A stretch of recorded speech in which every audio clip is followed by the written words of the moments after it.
The super chat here says, "What's up with the woman caught in adultery passage not being in our earliest manuscripts, and can we trust that event happened or not?" That's a great question. The story of the woman caught in adultery, known as the pericope adulterae in Latin, is what I would call my favorite passage that's not in the Bible. At least in my view, I don't think it was original with John. Yeah. The vocabulary, the syntax are different from John's in massive ways. In fact, it looks more like Luke's gospel than it does John's. I've heard that. Yeah. Yeah. And there's a whole family of manuscripts that places it at the end of Luke chapter 21 during the Passion Week. One of my students wrote an article in a major journal, Novum Testamentum, where he talked about the two different forms of the pericope adulterae that actually floated around in the ancient world. And there were two different forms that by the 3rd century got coalesced into one form. Papias knew about one, and he talks about that. Papias was an early 2nd century author, and he talks about this woman who was caught in adultery, but it's not the same story exactly. What's interesting is Papias, who was a disciple of John the Apostle, may well have known him personally, says this story is found in the gospel to the Hebrews, not the gospel of John. John's gospel would be the furthest removed from being the gospel to the Hebrews of just about any of the gospels. That's not the one he's talking about. So he knew of a tradition in a different gospel that no longer exists. We know about the gospel of the Hebrews, and we might have fragmentary quotes of it here and there, but it's not one of the inspired gospels. We have about 20% of our manuscripts do not have the story of the woman caught in adultery. And those that do put it in 5 different places. It's a story that was trying to get into the canon, trying to get it into the New Testament somehow, and the scribes weren't sure about the best place to put it. Some of them put it as a freestanding story between Luke and John. Others put it as a freestanding story after all 4 gospels, after John's gospel. Some put it at the end of Luke 21, and there's 3 different locations in John 7 where it belongs. The story ended up fitting the best after John 7:52, so it occupies John 7:53 through 8:11. The question then is it historical? Now, I've not done justice to the arguments for the inauthenticity of this, but I've written a little bit on this. Many others have done a great deal of work on the story of the woman caught in adultery.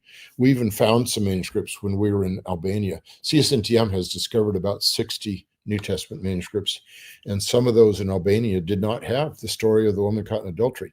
Normally, the later you get, the more frequently you will have it, except in manuscripts that have commentaries. A lot of our manuscripts have commentaries by church fathers, but there was no commentary written on the story of the woman caught in adultery until the 2nd millennium. So if you have a manuscript that has commentary in it, it typically will not have this story.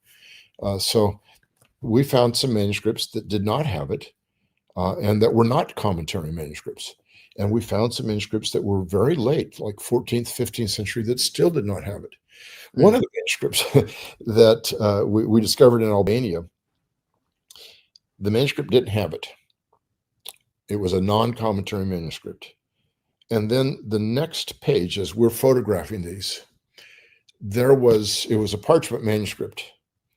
And there was a piece of paper that was stitched into the following page in the gutter towards the spine, the inside of the book, with 5 big stitches.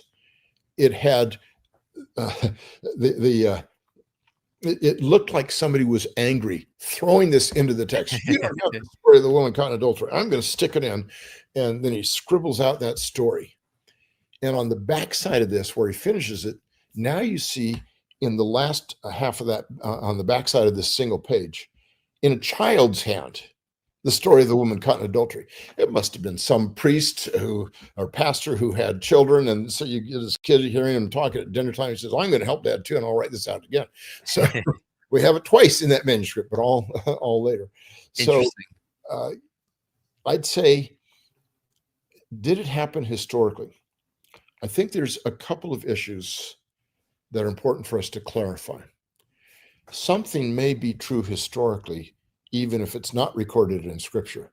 And when someone says, well, if it's not part of the Bible, it didn't happen historically, really, then you're going to have a problem with most of ancient history and most of ancient Greco-Roman or even Jewish history. We've got, quite a bit of it in other writings, and that gives us the historical details. We may have greater confidence in Scripture that what it is accurate, but this story does have the earmarks of authenticity in some ways. Okay. And what my student did was he worked through the two different versions of this that got coalesced, I believe, in the 3rd century. And the Lucan form does not have, apparently, the Pharisees peeling off from the oldest to the youngest when Jesus says, "Let him who has no sin cast the first stone."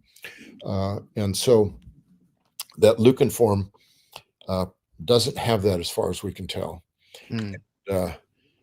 There's some other features that are not there, but most of it, I'd say, is a true story. It almost surely happened something like this, but not exactly like this. I see. That's a good point. I appreciate you saying that.